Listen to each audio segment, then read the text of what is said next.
Well, welcome to the ARRL forum. As I generally say at the beginning of any forum, this is a two-way interchange where I tell you some things that are happening and you tell me your opinion of them and what you suggest be done with respect to ARRL issues. And part of this is I work for you guys. I'm reporting to you, my bosses, and it's up to you to evaluate how I'm performing. And here's the data you'll use to come up with your conclusions with respect to that. And let's see. Okay, the first part of the forum is three things that are kind of just data. They're what I perceive a director-level person would kind of look at with respect to his organization and determine whether it's performing acceptably. The second part is, in the middle, changes in league purpose and goals. As far as I can see, the league has changed quite considerably from when I first started as a ham and when I first started on the board. The next two parts are, how did we get there? How did we end up with the changes? And the fourth is political actions to maintain power. Now, I'm going to reverse the order of the last two in my presentation to you, because the how did we get there, I'm going to ask for your opinion of decisions that were made and to see whether you think they were fair, whether they were competent, whether they were honest. So let's start out here with the ransomware attack. As I'm sure all of you know, 9 months ago, the ARRL website was hacked. 3 days after that, I received a phone call from Bill Shell, N6WS, a noted DXer and contester from the Lompoc area. Bill basically told me, when I was working, I was in charge of all the computers at Vandenberg Air Force Base and all the computers at Cape Canaveral.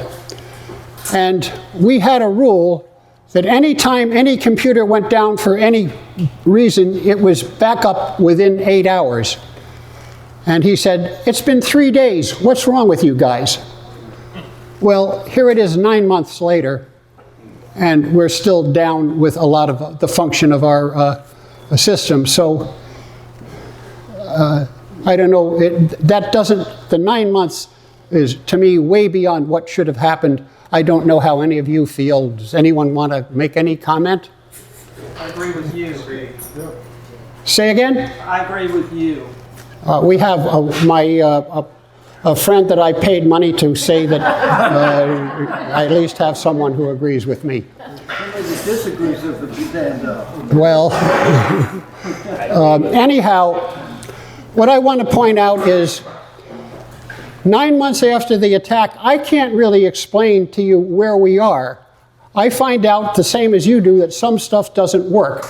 And I've asked the CEO to provide a list of what, when the attack happened, what was impacted, what wasn't impacted, what's fixed, what's still broken, how much it cost us.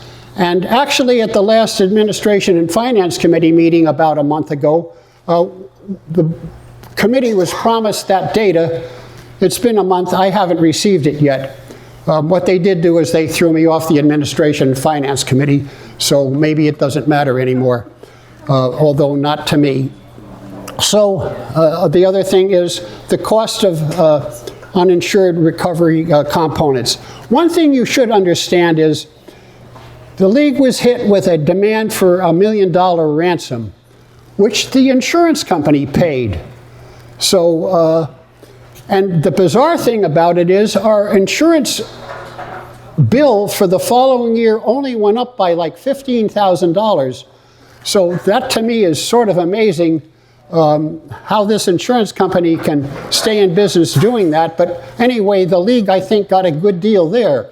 the insurance company also paid for some number of other activities that took place, but I don't exactly know what they are and how much they paid for them and how much we paid and how much we had our IT staff and other members of the staff working on this stuff, what it's cost. I don't honestly know. And I think as a board member, I should know. And I think as my bosses, the members, you should know too if you're interested. Next, let's talk about membership trends. Some of you may have noticed something like 18 months or 19 months ago, the league raised its dues from $49 to $59. They took away the printed magazine from the term members and wanted to charge them now $25 a year more if you wanted the printed magazine. We also, which I did not approve of in the slightest, was if you had a term membership where on the form that I gave you at a Hamfest, you checked off 3 years with printed magazine, then the league came around and said, well, we're not giving you that anymore. If you want that, you have to spend more money. Some people thought that wasn't up to a reasonable level of living up to what you promised people, and I agreed. So since this has happened, our membership at the end of December was down to 137,000. We have 122,000 licensed U.S. hams that are in the membership. That's over a month ago. We should have gotten an update at the end of January, and it's 15. We're already halfway through February, and the management has not reported to the board where our membership went. We were basically losing about 1,000 members a month for the last 6 months. And why is that? I mean, my suspicion is you can use fancy words like value proposition, but my explanation is people just don't think it's worth the payment anymore. It's just the cost. If you want a QST printed version, it costs $84 a year versus $49 2 years ago. That just doesn't seem to fly. I heard an interesting comment from one of the section managers last night, and his view was a lot of people subscribed to QST and got a free ARRL membership. And the ARRL would like you to think that you joined the ARRL and you got a free subscription to QST. So it's how you view this stuff. And you know, when I would sit at the membership renewal tables at the conventions, many of the people come by and say, I need to renew my subscription to QST. And of course I say, well, you really want to renew your ARRL membership and get the free subscription. But maybe I just hadn't figured it out. The subscription is what they want. The membership they thought was free. Our peak membership was around 175,000. Every time you raise the dues, people drop out because they just don't think it's worth it anymore. And the last 2 times when we raised the dues from 39 to 49, it went down from like 175 to the 150s or something, and now it's down into the 130s. And is it going to continue down? Your guess is as good as mine. It may level off, it may not have. Another thing that I have as the last bullet point is the league has a deal where if you're under 21 and you take a ham exam through an ARRL VEC, the league pays the $35 FCC cost, and your cost of taking the exam is down to $5. So we've had something like 900 people take advantage of that. And your next question is, of those 900, how many joined the ARRL? And the cost to them to join the ARRL is 0, because under 21, as long as you get a digital subscription, your cost is 0. So like 1 out of every 4 has taken advantage of the free ARRL membership. I was kind of shocked at that myself. I don't know how any of you feel about it, but to me it's a clear indication that youngsters aren't as interested in ham radio as I was when I was a kid, and maybe some of you were when you were a kid.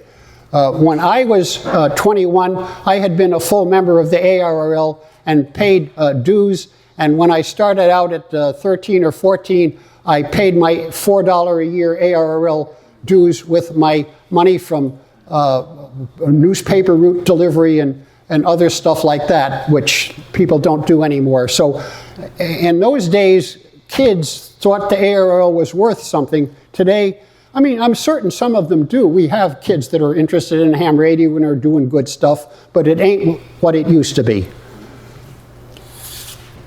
My next comment is ARRL finances are robust.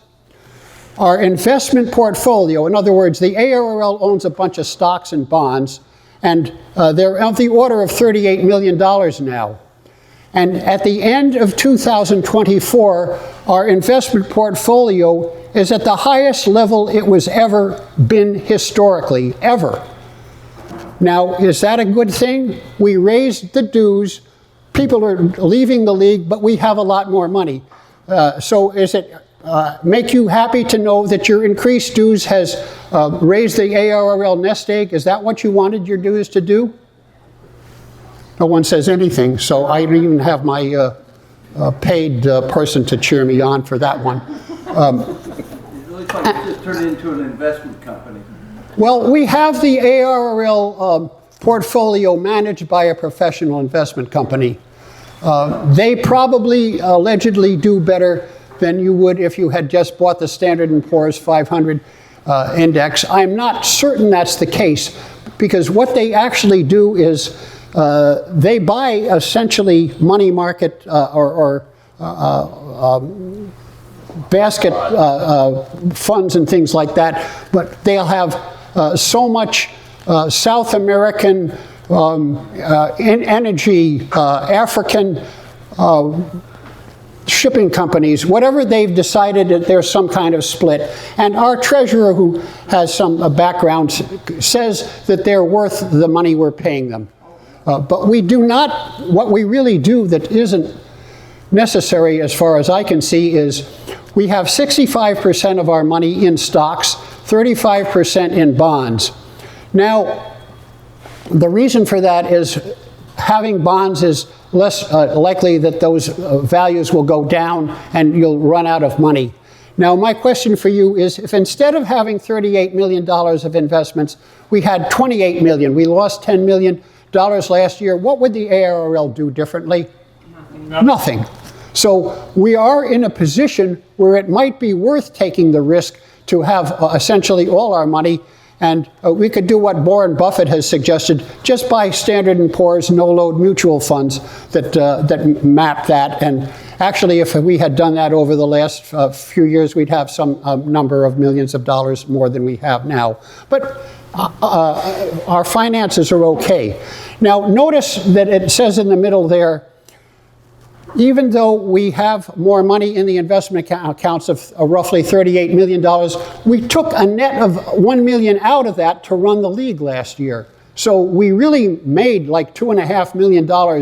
And is that reasonable or unreasonable? If you had an investment account of $38 million and put the money in the bank and CDs and stuff and made 5%, how much would that be? That would be making you $2 million a year. So as far as I can see, it isn't unreasonable for us to operate under the assumption that we will gain money every year if we invest reasonably, prudently, and intelligently. And so we really have done okay. Now, some people will say, well, Norton falsely claims that we have too much money. I just want to give you some details about what that is. Now, we have, it says $8 million essentially undesignated assets. The board could spend that tomorrow with just trying to say, you know, we should go out and buy $8 million worth of Baofeng handhelds and give them to homeless people or something like that. Whatever we want, we can do. When people donate money to the league as bequests, when you die and somebody leaves $1 million or leaves $2,000 to the league, the board has said that that doesn't go into the normal investment account. It goes into what we'll call restricted account, just because we don't want to kind of say that to keep the league running financially soundly, we need people to die and give bequests every year. So that's not an unreasonable thing to do. But the board could undesignate those funds tomorrow, and we'd have $17 million we can spend without any concern. There is $8 million that is designated for something. Some of the $8 million we're only supposed to spend the interest on it or the gain over year to year on it. Some of it we're allowed to spend on particular items, like somebody says, I want this to go to education. And we already do that. We take money out every year for education and for lobbying and whatever. The last thing it mentions is we maintain about $10 million for what we call deferred costs. If you're a life member, even the life members now are promised the printed QST, so it would be a good idea to have funding to produce those QSTs over the lifetime of the members, and that's what that $10 million roughly is for. There's a way that the board, actually the administration and finance committee essentially, determines how much money we put into that, and we've put numbers like, it was $26 a year a lot of the time, and it went up to $31, and it's perfectly adequate for our needs and objectives. And every year we have auditors look at it, and they agree that it's okay, or we increase it. So that's what's happening with the finances. In addition to that, let's talk about, I'll call, service to member reductions. This is impacting our net assets by, we don't do as much, so we don't spend as much, and therefore our nest egg grows. Remember, we've talked about printed QST no longer included for most members, unless you're a life member. And this is a life member that was a life member before we raised the dues, because the new life members don't get that. Staff participation in big conventions. The ARRL board had a rule that if you put on a division convention, a state convention, or a section convention, somebody from Newington comes out to your convention, you use them to give technical talks, you use them to sit at the ARRL table and talk to people and answer their questions. Management decided that they won't do that anymore, except for favored conventions. They do it at Dayton, they do it at Orlando, and they do it for PacificCon, which is a convention that's about the same size as this has been in the past. I'm not sure what the attendance today and yesterday was, but anyway, that doesn't happen anymore. And I make the comment that when I would select the person to come out, I would always have someone come out who's imparting technical knowledge to the members.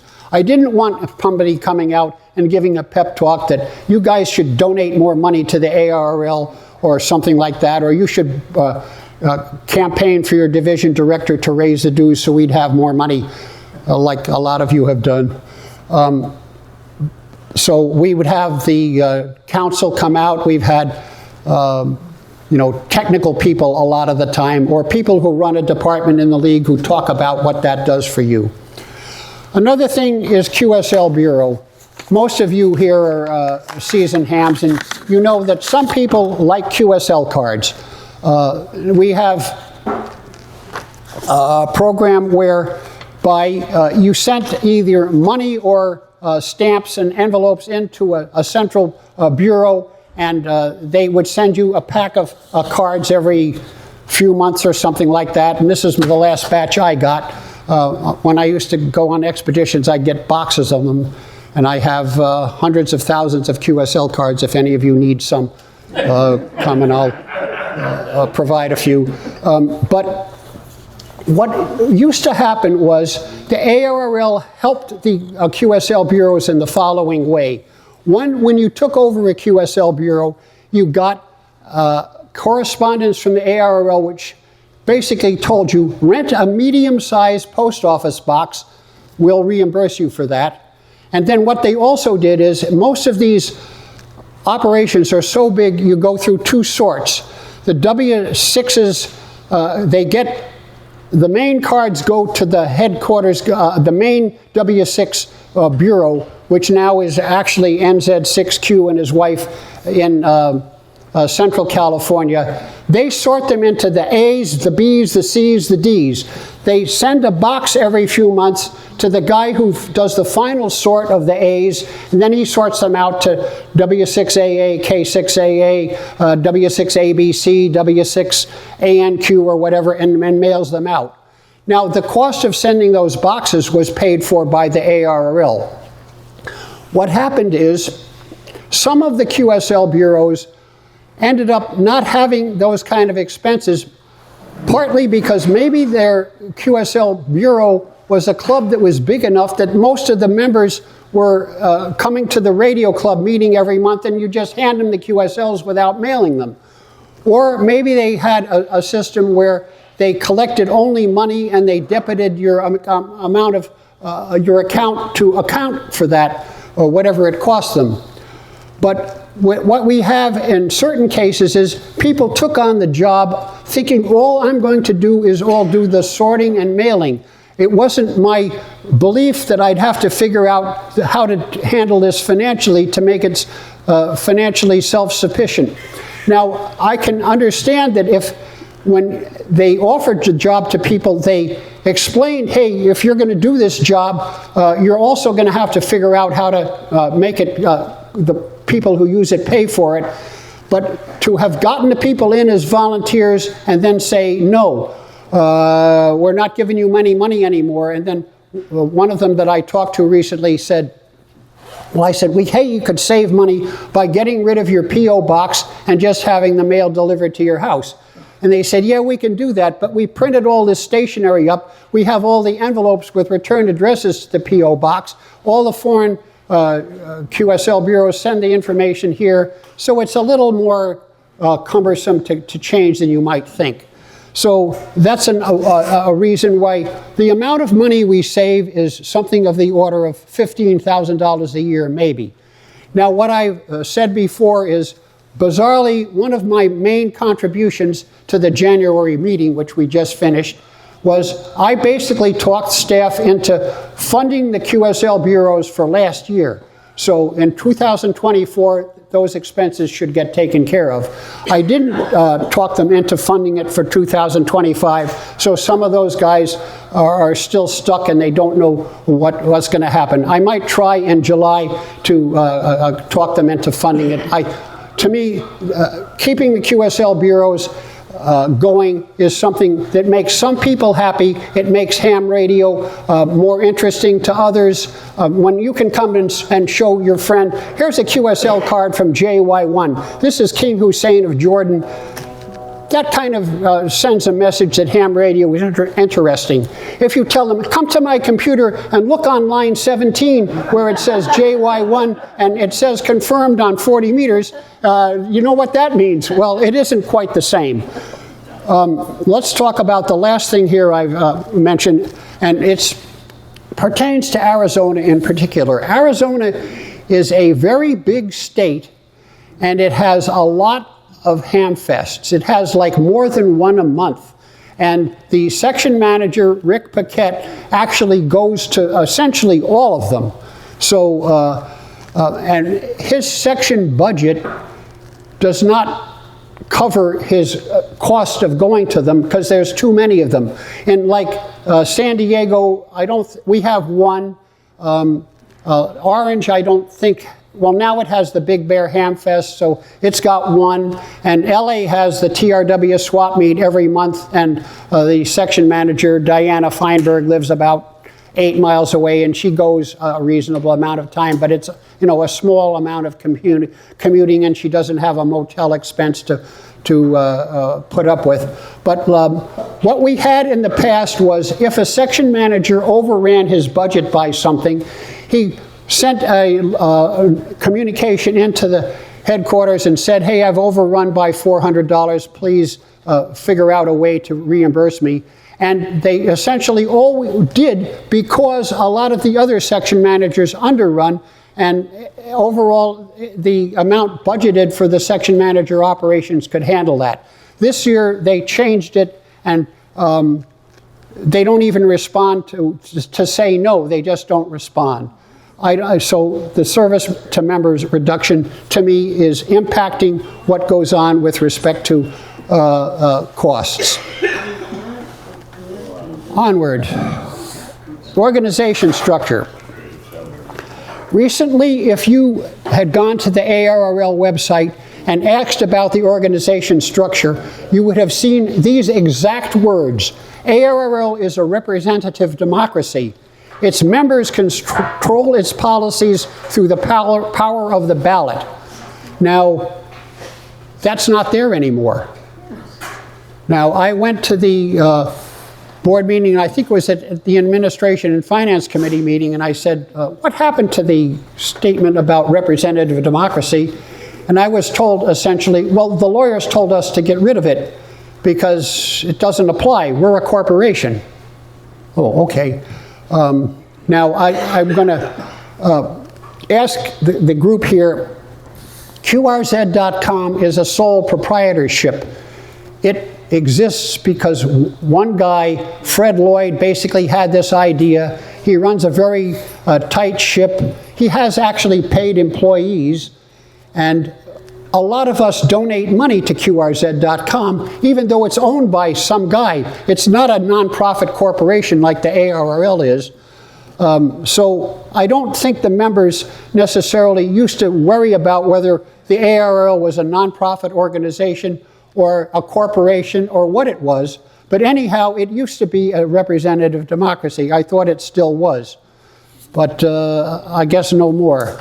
Another thing I'll point out is that I noticed in the ARRL 3-year strategic plan, which was put forth to us in July 24, the exact text of the strategic plan contains the words, "It is very important." Now, I've emphasized very important. It's not just important to understand the core values are not the core values of the members.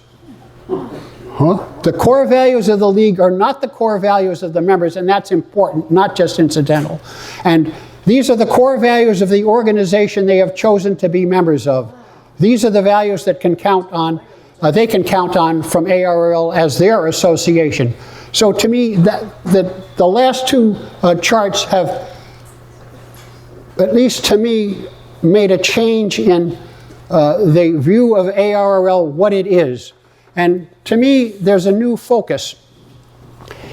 If you look at what I have here, I think it more accurately describes what the ARRL actually is today. It used to be primarily a membership organization providing service to members. We're now a corporation, and what do? We're kind of selling amateur radio to people who are not hams, primarily youth. Now, it would be nice if we could succeed in getting lots of youth to join. It hasn't seemed to work that way. And if you view members as being customers, and we have an objective of extracting as much money from the members as possible, you'll kind of more understand what's going on. I will also point out that the ARRL a couple of years ago put together a revenue enhancement subcommittee. The idea of the subcommittee is to figure out ways to get more money out of radio hams that are members or are just hams in general. So to me, that's a fairly big change. Remember that in the old days, when I joined, you got a little QST like this, and in the back, there was all the section news. There was, the San Diego section had news about hams in San Diego. W6XYZ has a new beam. W6 AQX has a new transmitter. W6 BOQ has a new patio where he's putting an antenna up. There was news about hams. That stopped because it seemingly was too much, and people really maybe only read their own section. And we don't even have like that anymore. So we were more of a club back then, and now we've come away from the club aspect where you talk to our management, and if you try to tell them we're a giant radio club, they say, no, we're a corporation. Well, I don't know whether that's what you want out of the ARRL. Let's talk about youth education focus and what's going on. The ARRL conducts these Teachers Institutes. Now, these are in-person, week-long sessions where you get about 12 teachers, usually to go to Newington, and they teach them something about ham radio or robots or wireless or some combination. In general, all the teachers who go to them really like them. They think it's fun. They build it. And when I started on the board, it was done. And the fellow that ran it, WA8 SME, retired guy that flew around in U-2 or SR-71 airplanes and then became a school principal. He said the teachers really liked the robots because it was neat. You made robots and they scooted around and they picked stuff up and you controlled them by radio. They're primarily donation funded. So each one costs roughly, we've been told, $40,000. So as long as we were getting $120,000 in donations every year, that kind of was okay. We had a staff of one with maybe a secretary that did work. What it says there is the effectiveness has never been quantitatively measured or tracked. We don't know whether any of these Teachers Institutes that happened 5 years ago have resulted in anybody that's was a student, got interested in ham radio and is still interested. It's just something we don't ever track, but they sound good. Today, the education department has 4 full-time employees, so it has roughly the same number of employees as our laboratory. And this year, they're planning, I think, on doing 15 or 16 of these. It's written up in an article in, I think it was January or February QST. And so you figure 16 of these at $40,000 each is it's like, $640,000 or something like that. And if we don't get that amount of donations, I don't know whether they're going to cut back the number or whatnot, but it seemed like a lot to me. The last bullet point points out something else that's going on. The league spent or is spending $85,000 to some consulting firm to produce what is called a curriculum. Now, this is something that we're going to have the head guy of our education department go to teachers' conferences and try to get schools to implement. The curriculum allegedly has 80 class descriptions, and 80 is quite a bit. I mean, if you're in session for, a year, how many weeks of school is there? There's maybe 40 weeks of school or something like that, and that would be 2 classes a week. Now, what we did not give the company that did this, as far as I know, any direction as to what part of the curriculum, what parts of ham radio were to be included in this curriculum. Are they supposed to understand propagation, Ohm's law, or Maxwell's equations, or how to communicate messages? I don't know. It's up to. Go ahead. Is it tied to the standards? No teacher teaches anything if it's not tied to the standards. And teachers won't teach anything that's not free. Well, I have a master's in science education. I appreciate that, and I kind of think that you're probably more right than I am and more knowledgeable, but we do have some school apparently in Staten Island, New York, that having some success with its ham radio club, and I don't know how this fits, but the idea that the schools are going to pay money or even adopt a ham radio curriculum, to me it would be nice, but I don't expect it. Many of you realize that 50, 60 years ago, all the high schools in Los Angeles had ham radio clubs, many of them.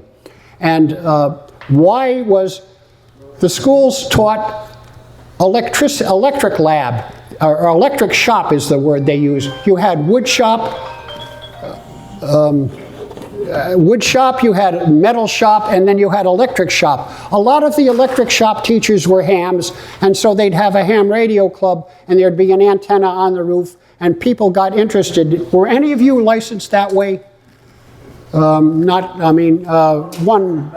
back there. I was not licensed because of that, but that was happening when I was around. Okay, so you were aware of it. How many of those are going today? Everybody comes up with the right answer, 0. So the education world has moved away from educating people in electric shop. Actually, unfortunately, as far as I'm concerned, they don't even have wood shop and metal shop anymore for the most part, although I think I took both of those in high school instead of a language, and so that's why I can make stuff and I can't talk to people in foreign countries, but anyway. This is perhaps a bit of a tangent, but still on the main track. We made a little siding here. I suggest, and don't know that I totally feel this way, that screw the youth. They're not interested in this. Get their parents. They got the money. They got the time to do this. And get the parents to get interested and let it spill over to the youth. You're wasting money.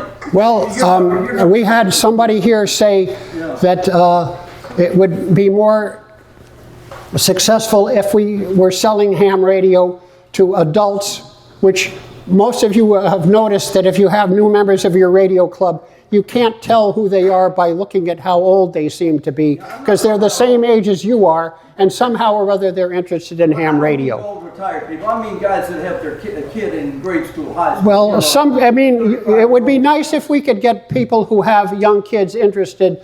If I had a way that I knew to do it, I'd suggest it. Well, you're not having luck with the kids, so try something else. You keep doing something. Well, I agree, and I mean, a lot of people at these forums and talks with me have suggested that we try to deal with retirees or things like that, and people who have some interest in their community.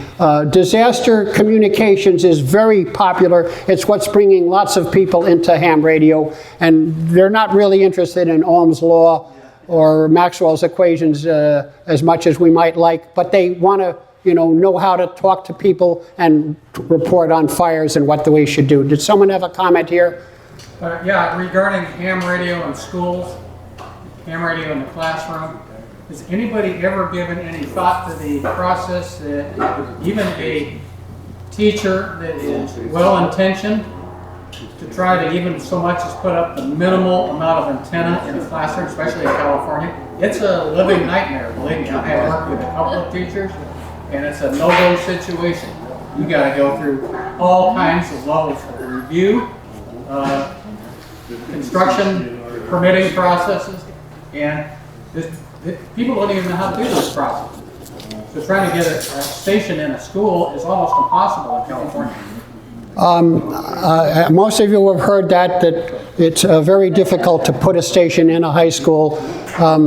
There are a couple of stations in the LA area, a couple of high schools that have stations, but not very many, and they're kind of, one of them has trickled down in use. The teacher who put it on basically reported, this was a middle school, like a junior high school is what we would call them. And I asked, are you still having the students get licensed? And she says, no, we don't license any of them anymore. They're basically, minorities that don't have any money, and there's 3 of them living in a bedroom, so there's no place for a shack. They're in an apartment house, so they can't put an antenna up. It doesn't do us any good. But what they got out of ham radio was you put a mic in the hand of a kid and he or she becomes capable of addressing an audience, which is hard to do. When I was young, I had a hard time talking to groups, and ham radio probably helped me that way. And she said they also use it as a learning tool for geography. When you hear a station, you put in a little pin on the map, and hey, that's good too. So it wasn't as technology centered as I'd like it to be, but people are still trying, and it is hard.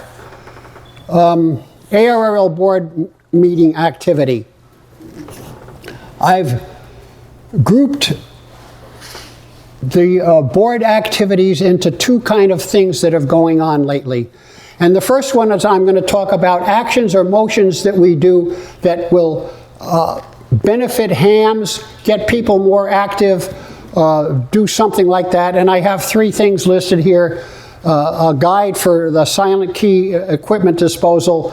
Some of us, when we get old, we die, our widows go out in the garage and they, what am I going to do with this stuff? And they don't honestly know. So a couple of years ago, I actually made a suggestion, and the league has put out a guide. And I suggest you all fill it out, because some of you are not going to be here forever. I'm hoping I will be, but that might not even work. So that's one thing. Others are funding of division conventions. A couple of years ago, I just had the idea that I thought division conventions are good. It gets us together. It gets us to know each other. When you know each other personally, ham radio seems to grow. To get our volunteers that work in ARRL or any other group activity, when people know each other personally, they actually interface better and work together. And so I thought that was good, and my idea was $1 a year of your $49 then would be go to a division convention. It got passed, and nothing really happened up until this year, and without spending 5 minutes to describe the details, the Southwestern division got a grant from that pot of money to put this event on, and the grant from the ARRL paid all the rent for this building, the giant building, the other building across the way. So if the Yuma amateur radio group that put this on comes and makes money, they're more likely to keep putting it on. So to me, that was something. And then I talked about the QSL bureaus, so that to me was funding that increases ham radio activity. Now, I would say the main focus of the board meetings, you can read these in the board minutes, is governance-related motions. Bylaw 18, election restrictions, which we'll talk about in a minute. Bylaw 46, candidate disqualification plans. It's good to have ways where certain groups can disqualify others. Roll call voting was made more difficult. At one time, we had any director could request a roll call vote. That got changed, so you had to have 5 directors requested. However, it's worked out kind of bizarre. So anytime some director puts his hand up and says, I request a roll call vote, then we go through a motion, how many are in favor of the roll call vote, and if it's over 5, we have the roll call vote. Well, so far, any director that's requested it, there have always been way over 5 that approve it, so that really isn't holding things back, but it was kind of bizarre that that's the kind of thing that the board was concerned with. And then the league board forms lots of committees and reforms them and puts them under different committees and subcommittees and shuffles stuff around. And so that's the kind of thing that's happening. So most of what has happened in the last couple of years has been governance-related motions. Almost nobody comes up with ideas for improving ham radio. And that's what it says here. Many of the meetings have been, I'll call them attempts to establish rules that permit candidate disqualification or establish procedures which some directors can vote other directors off the board. And to describe that to you, my description, it's something like if the Republicans have a majority in the Senate, they can vote all the Democrats off. Well, that doesn't work in government, and it shouldn't work in the ARRL, in my opinion.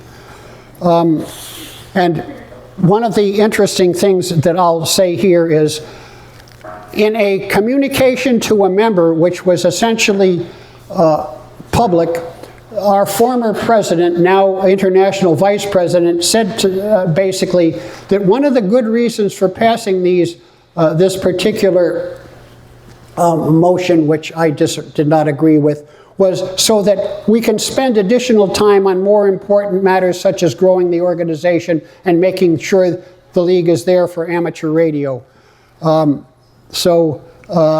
You know, it's kind of understood by many people that all we've been doing for the last couple of years is kind of trying to make rules where we can throw each other off and say bad things about each other. Do you have something to say, Joe? No, I wonder what influence Dave Sumner had as opposed to Dave Minster nowadays. Say that whole thing again. Dave Sumner had what? Had any influence over the past changes? Well, Dave Sumner has been out of office for, I don't know, 6 years or something like that. Yes. A long time. Dave Sumner, when Dave Sumner was CEO, we'll call it, we never had this kind of you know, stuff going on. The current CEO is more contentious, and these kind of things are in some way happening. Yeah. Onward. Now, Connecticut, the league is a nonprofit corporation formed in Connecticut. And because of that, we're subject to some rules that the Connecticut in Connecticut law, and it's in Title 33, and it has the rules for the director of any non-profit corporation. And it basically says a director shall discharge his duties as a director, including his duties as a member of a committee. So if you're on the administration and finance committee, these apply to you. You discharge them in good faith. You discharge them with the care an ordinary, prudent person in a like position would exercise under similar circumstances. And the last one to me is very, very important. In a manner the director reasonably believes to be in the best interest of the corporation. So what I do, I believe, is in the best interest of the corporation. And a lot of these rules are people passing motions to make rules that you have to act in what they think the best interests of the corporation are, not you as an individual, which is what the Connecticut law says. So as far as I'm concerned, these don't fly in terms of those kind of restrictions. So we had recently at January, a bylaw of the league was changed to have some of the following in it, and there's a lot more that you may or may not like. When you now have an election for director, read the first one. A candidate may not make any comments, directly or indirectly, referring to their opponent in any campaign communication, oral or written. So like Donald Trump could not mention Joe Biden or anything Joe Biden ever did, and Joe Biden couldn't mention anything Donald Trump ever did, said, or anything. Is that how the league should run? No. Anybody think that's good? Well, 10 ARRL board members did. Secondly, now this is also kind of interesting, because outside influences can create misleading biases and unfair advantage. Now, I guess only outside influences can. Inside influences can't. ARRL intends that election campaigning and fundraising take place entirely within the division. So if, you know, I was opposed to this, and at the meeting I said the following: if I happen to run again this summer where I'm up for election, and some other director thinks my opponent, if somebody runs against me, is appropriate and wants to come to the division, I think it's good. I think you should hear what he has to say, and if he has something better to say about my opponent, maybe you'll vote for the guy. The idea that somehow we should keep the information away from you to make me, you know, look good, that isn't what I approve of. I'll call a free speech guy, and if the free speech is detrimental to me, as long as it's true, I have absolutely no reason to stop it. I'm not really a free speech guy if what I do is only allow speech that praises me. I'm actually more concerned with the next part. It talks about fundraising. You guys raise funds in that to run for, you know, a director? Yes, I mean, if you want to win, you may have to send a mailing out. Yes. So now sometimes, and this is basically if you send it first class mail, it's $1 a person. So you pick the Southeastern Division with 14,000 members, somebody has to come up with $14,000 to pay for that. Okay, and therein lies the problem, because and we know this from U.S. politics or politics around the world, money causes corruption. My question is, the league, I think pretty much everybody probably has an email address. Instead of doing fundraising, why aren't you guys using, email and emailing it directly? That way you don't have to have mailings and stuff like that. Well, the answer is email reaches a certain percentage, but postal mail reaches like 99%. So a lot of people don't read emails. A surprising number of people don't have email addresses. The league rules are, if you're a candidate for division director, you can get a list of the members, their call sign, and their addresses. They will not give you their email addresses. So what you can do is maybe go to QRZ.com one at a time and pluck them out and maybe get some of them. The FCC disagrees with you. They make us have email addresses. But is your email address on the FCC record available to me or just to you and them? I don't honestly know the answer, but I think it's only available to them because people would have farmed the FCC website. Now I know people go to QRZ.com to get them email addresses and things like that. So you only get a very small percentage, under 20% at QRZ. Okay, so there you go. So if you want to reach all the members, a postal mailing is what you do. It costs money. So if you kind of think any of the 5 directors coming up this year for election deserve support, or their opponents deserve support, you're not supposed to donate unless they're in your division. If you're outside my division and you want to donate to my opponent, I'm not going to complain because I think you have the right to do that. But 10 ARRL directors don't.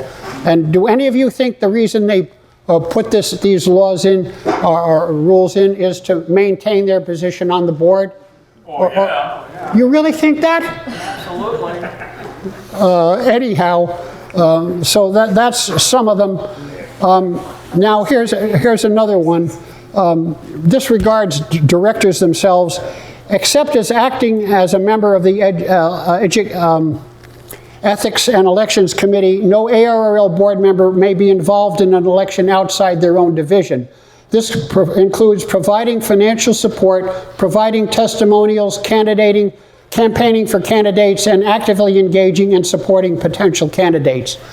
And I guess here I had my question of why, and maybe some of you think it has to do with trying to preserve their positions on the board. Maybe you're right. I don't know. Yeah. Really? So that's this is the kind of stuff going on, is the part of preserving what's happening. And the change just to the bylaw passed. They passed 10-5, and the vote was, the people who voted for it are listed here. And the last part, I kind of put an I believe in there.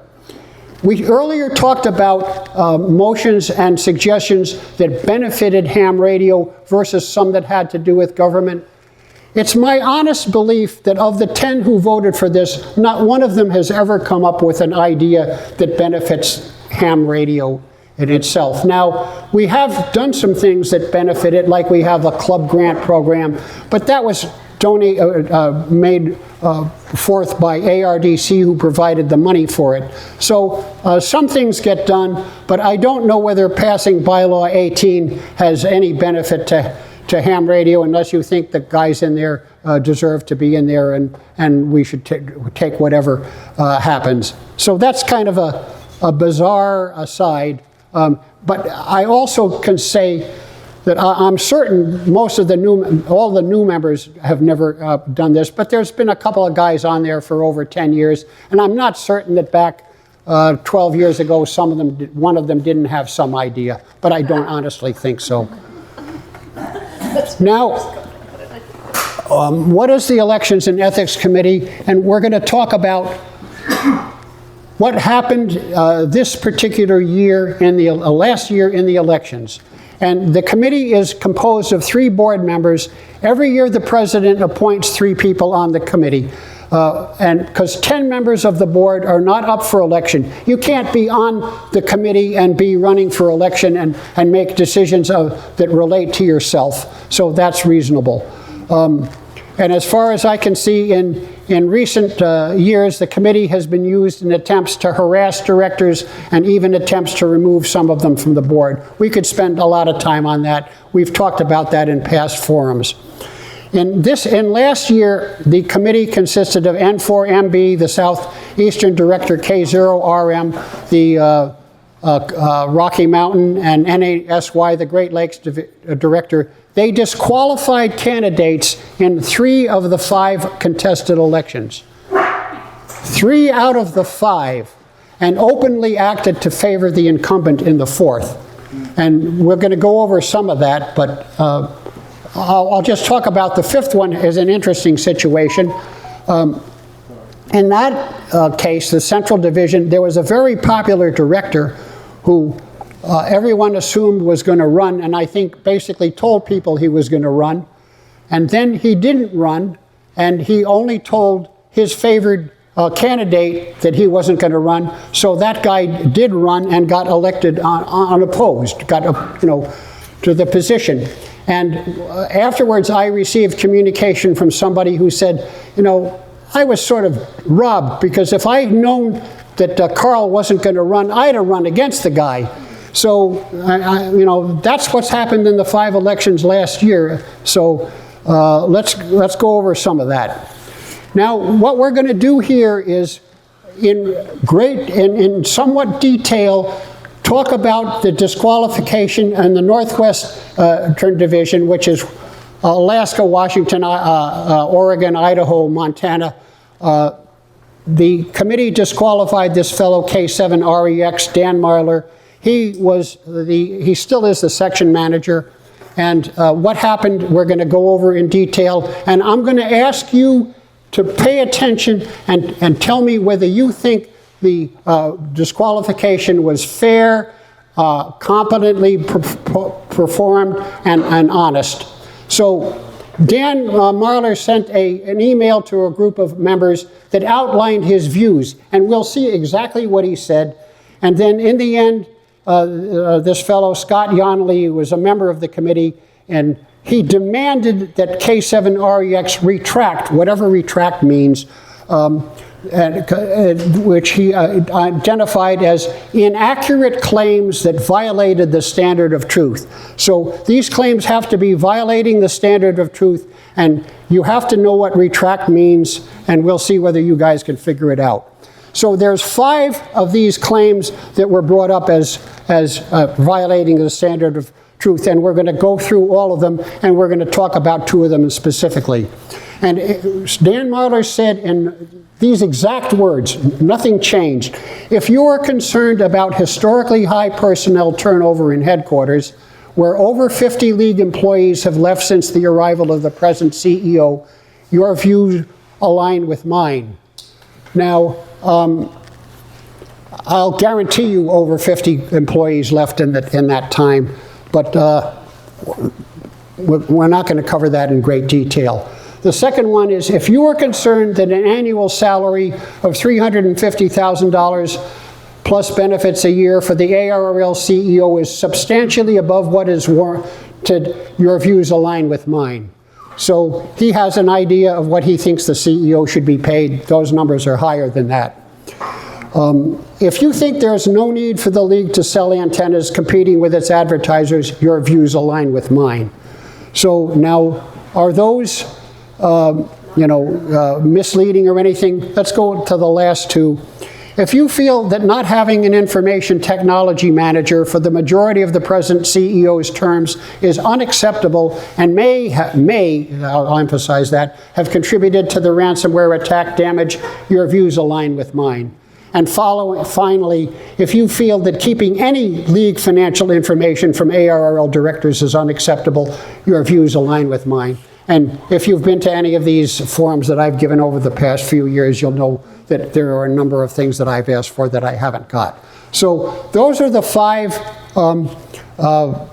things that needed to be retracted. So here's the exact complaint on the Minster salary issue. The Elections and Ethics Committee with Scott Yonley wrote back, as we discussed, Mr. Minster is not making $350 at this time. His salary is $315. This figure was verified and is correct. Now, as far as the retraction goes, this is what Dan Marlar sent to his constituents. He said exactly what the committee told him. The statement expresses my concern that the compensation for Mr. Minster exceeds that which is justified for the position and responsibilities. The dollar amount is sourced from multiple directors who advised me that the Administration and Finance Committee approved a $100,000 salary increase to Mr. Minster's base salary of $250. If that compensation package has been modified, it appears the modification is unknown to the board, members of the board. Secondly, if the $350 is not correct and no increase to the $315 has been formally agreed to, I have no objection to correcting the dollar amount. This is what he said to his members, but he does have a concern about even $315 being too high. So he said, but a concern about executive compensation being too high will not be withdrawn or restated. I asked for verification of Mr. Minster's current salary and benefits and any approved increases that have not taken effect. This will allow me to accurately respond to the membership. So that's what he wrote. Now, I kind of, can't see into his mind, but I think he was communicating all the information that the Scott Yonley suggested about the $315. What I'll point out here, we didn't know the exact amount. I didn't know how much Mr. Minster was making. They wouldn't tell me. I'm only a board member. But at the end of the 2023 Form 990, Form 990s are what nonprofit corporations file as an income tax return to the federal government, to the IRS. And this is what it says as far as Mr. Minster's line. Reportable compensation from the organization, $303,000. Estimated amount of other compensation, $45,000, total $348,000. So, of course, the $350 was a gross exaggeration. And, anyway.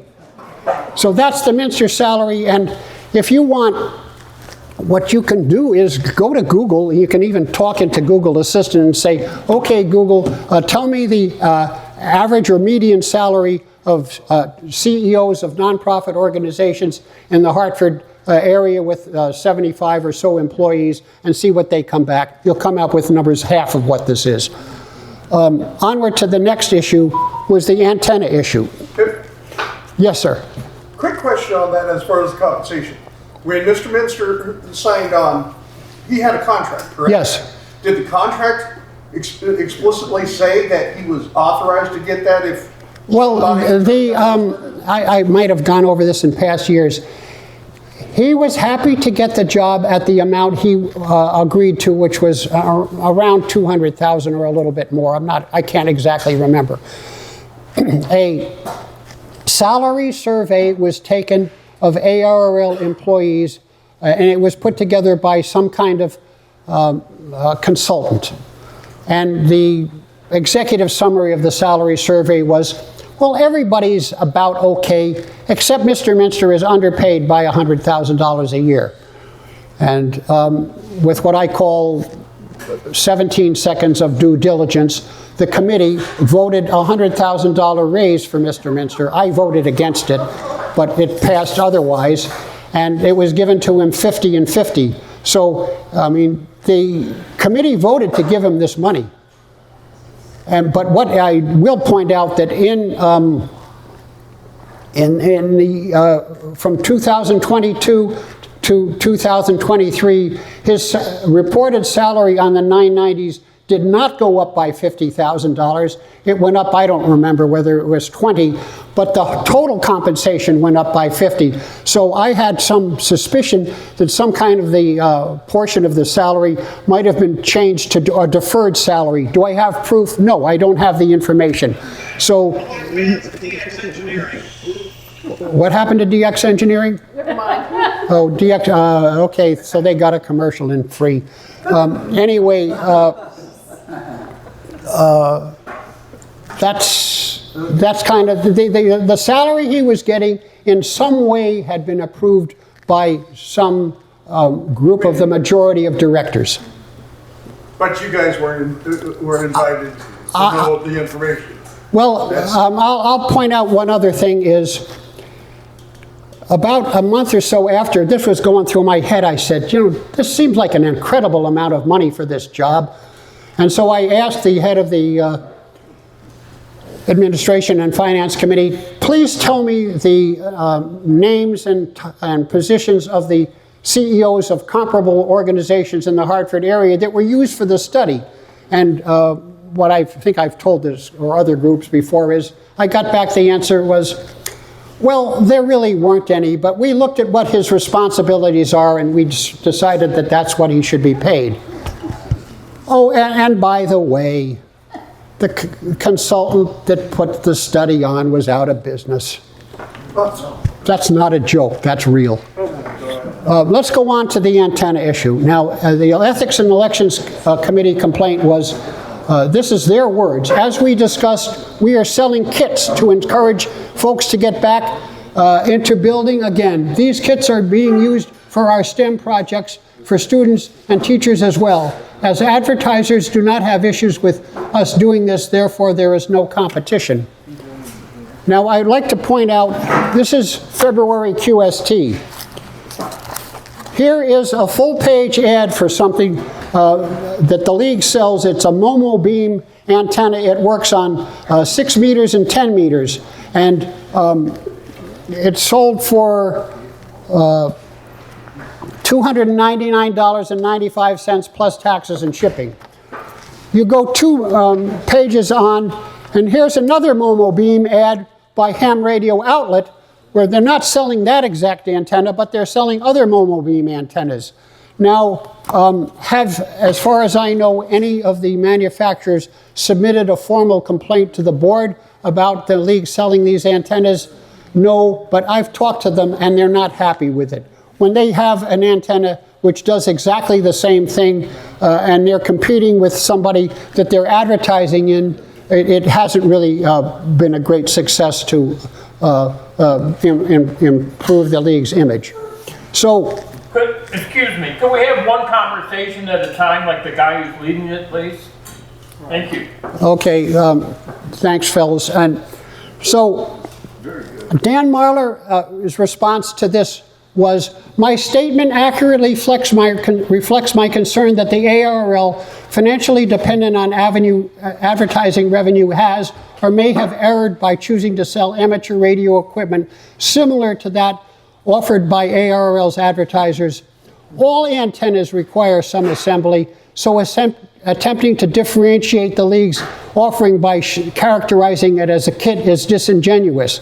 He would point out that the JK antenna JK83, that's a 3-element 80-meter beam. You know, the elements are 130 feet long and the boom is 60 feet long or something. That's a kit. So the idea that these are kits is not that important in Dan Marler's idea. So the ARRL's rationale for offering the kit doesn't alter the fact that it is amateur radio equipment of a type available from the advertisers.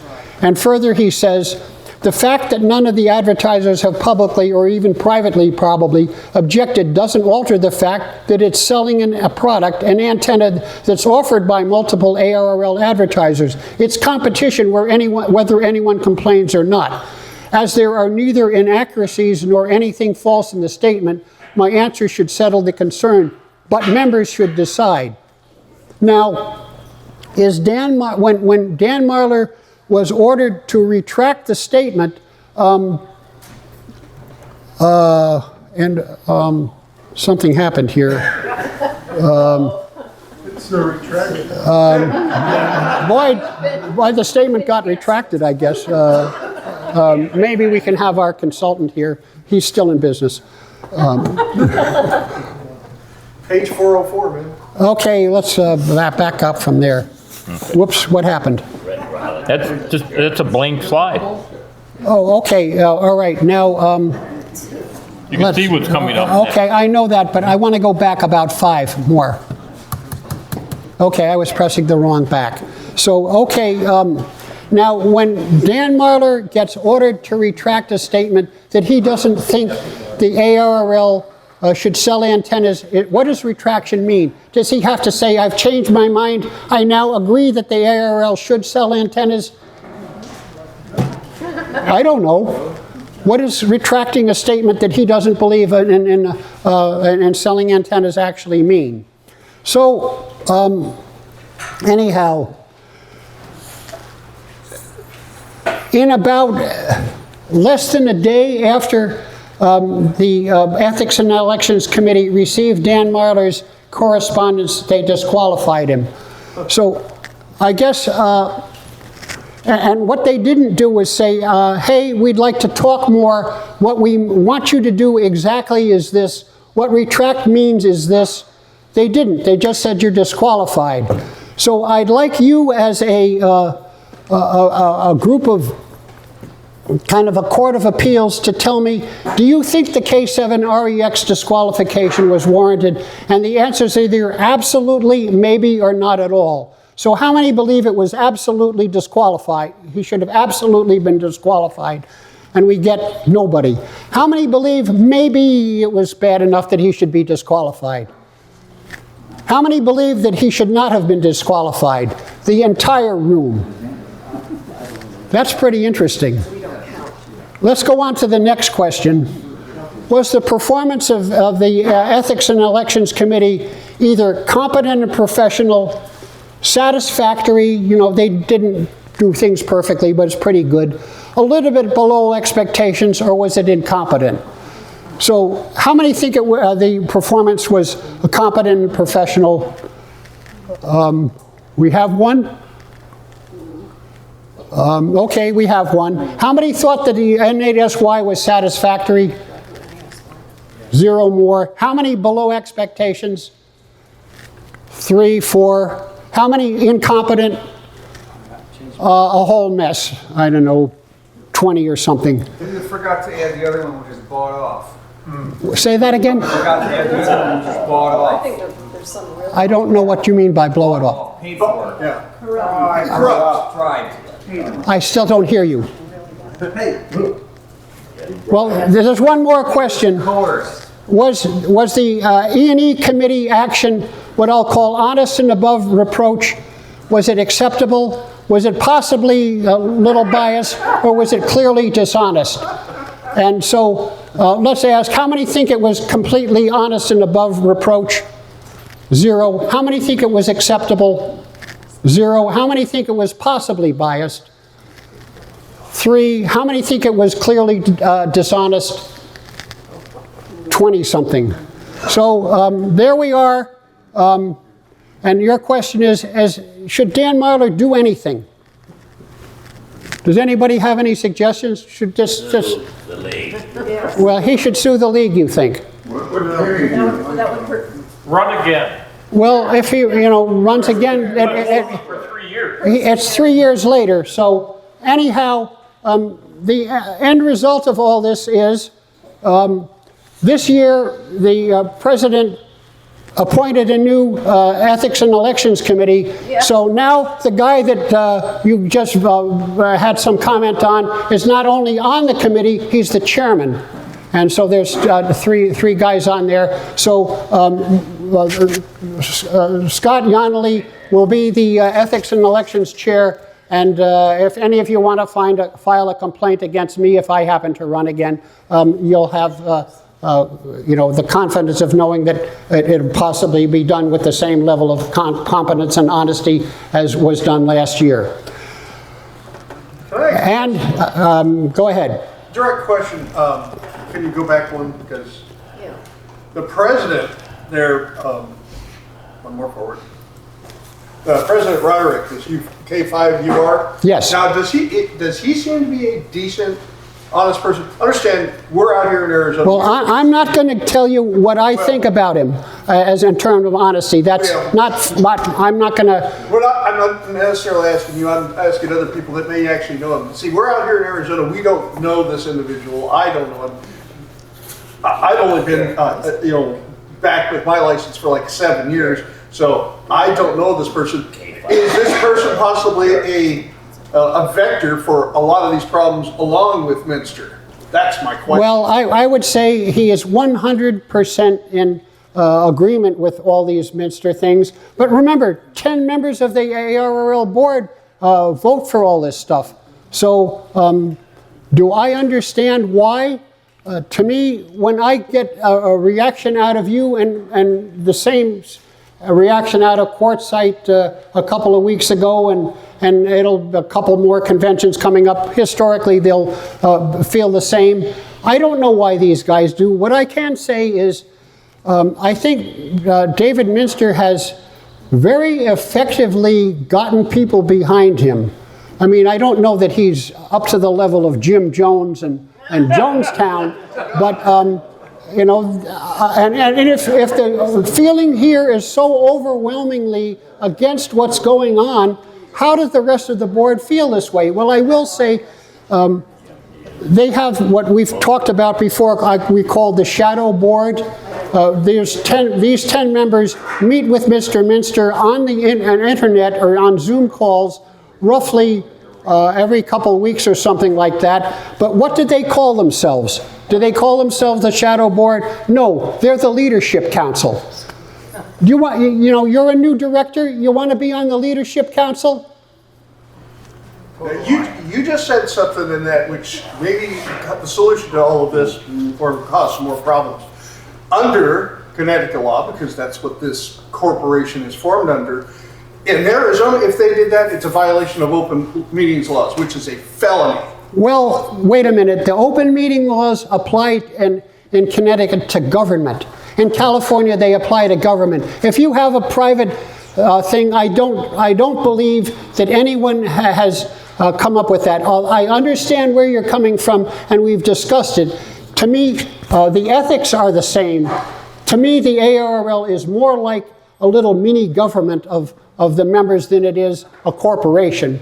And that's why I tell you guys everything, because I think, you should know it. You're the citizens of ARRL world. So, but Rick Roderick has historically been, appointed only these, I'll call them corporation or confidentiality people to certain positions.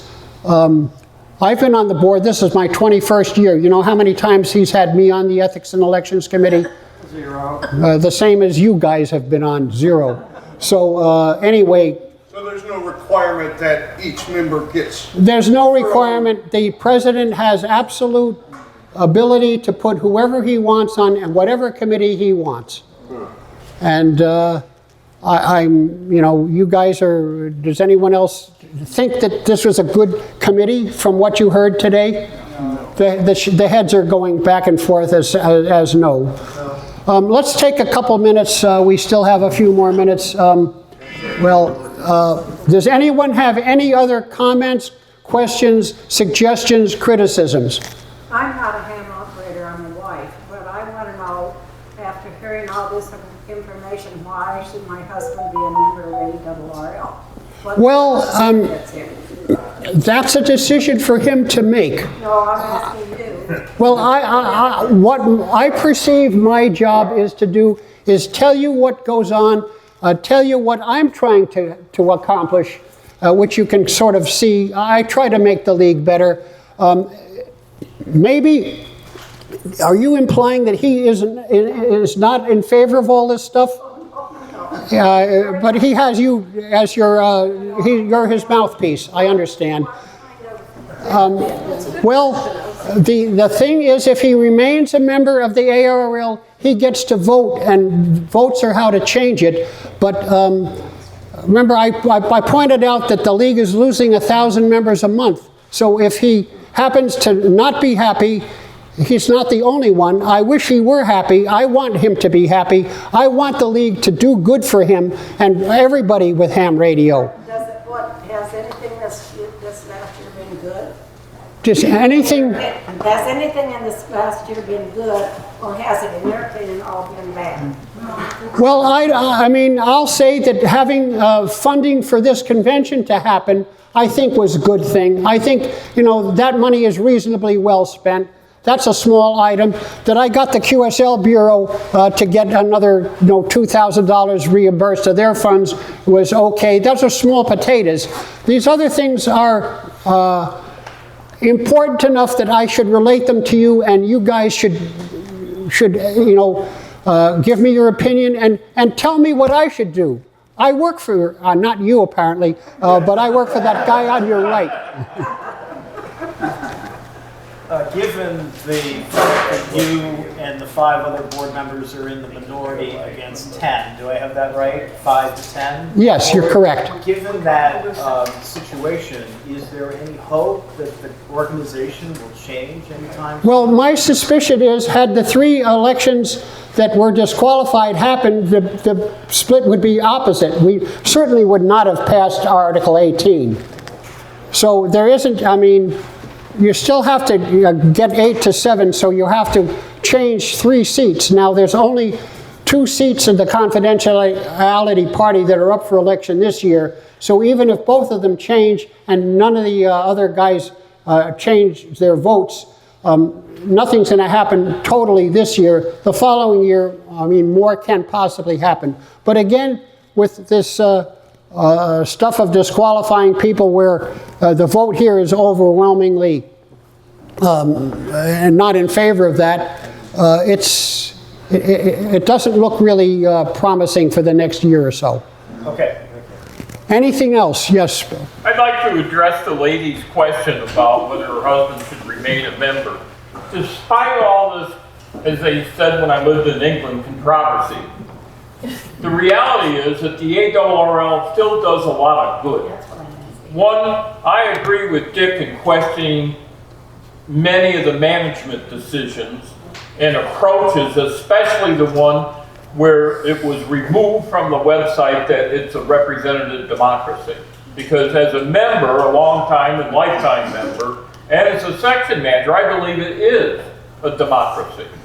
I've got a list of 31 reasons why the ARRL does well for us members. We don't have time to read that, but there's plenty of good going on at ARRL. So yes, I'm not going to resign, and I don't encourage anyone else to resign. Right, I don't encourage anyone to resign either. We have 2 here. First, I agree with this, and unfortunately, we're about a half an hour over time. well, we're not. We're supposed to go to 5 o'clock. So, but because there's nothing following us, we can continue if you guys want to talk more. Didn't you say that the ARRL sponsored the Yuma ham? The ARRL, your dues contributed $9,300 to the Yuma Amateur Radio Hamfest organization. It paid the entire rent for this facility for the weekend. So, to me, I think that's good. Dick, may I say something? Of course, Jim? We all asked, what can we do about this? And I will suggest there's the most opportune thing that we can do is act as individual members. The board can make all these rules that constrain the directors. They can turn around and they can take funding away from the section managers. All of these things, they can happen without any of our control.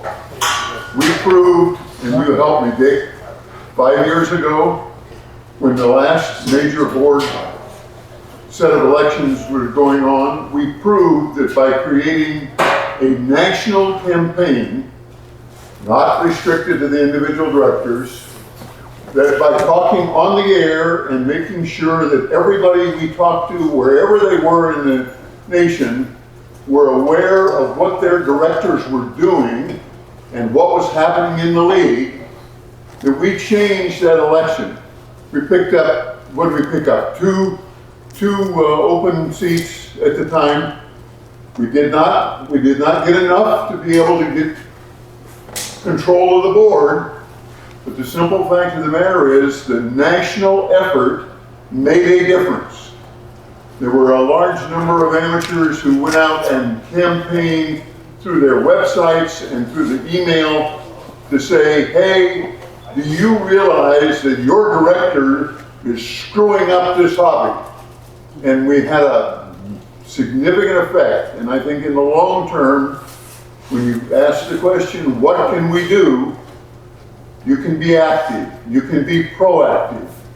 You can make sure that every amateur you talk to, and become knowledgeable so that you give out facts, but make sure that every amateur you talk to knows whether his director is or is not part of this group that is taking us off into a corporation-controlled environment. Thanks, Jim. Any more comments, questions, criticisms, suggestions? Okay, back to this thing with the, how do I want to put it, communications. To the members.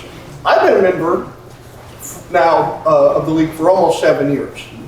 It was only yesterday from you that I found out that we even have a divisional website for putting information like this out. That all of the divisions have, you know, their own web pages. I would suggest that you as a director, the other directors, the section managers, put that information out in email blasts. And with that, the league may not give you the information, but the section managers, and when you do your ham fests, ask people, hey, send us your email addresses so that we can do that. Because if we only have X percentage, not everybody has it, we can. My second thing is, on this thing with the Bureau, and this may help you guys, as far as reduce the costs, and since we have a section manager or two here, I welcome their input, is instead of doing it as, okay, 6-land, you know, Bureau and stuff like that, we have how many, what is it, 52 sections? 71. 71, okay. 71 sections that, you know, every one of these has a zip code. The zip code is going to be, you know, per the section. But they send it directly to the section managers. The section managers, like, well, you know, Rick Paquette, goes, like you said, to all of these ham fests. When they do that, they could sit there and say, hey, here's your... Well, that doesn't actually work. Remember that the foreign stations work U.S. call signs and they don't know where they live. So if you're a station and you work 10,000 American hams and you fill out 10,000 cards, you might send them all to ARRL. They'll sort them 1s, 2s, 3s, 4s. The foreign hams don't really want any QSL cards. They have too many now. So they don't want to go to the trouble of putting zip codes on any one of them. So it's, the only thing they do is the number that's in your call sign is what determines your QSL Bureau. I thought all of these cards would have... No, they don't have addresses at all. They just have your call sign, and then it's up to the hams to replace the part of the post office that does the individual delivery with a bulk mailing. Okay. Now, see, thank you for explaining that, because that's something, again, if you're not there... Okay. We need that. Okay, any last minute comments? We need to wrap it up. We need to wrap it up. Thank you all for attending.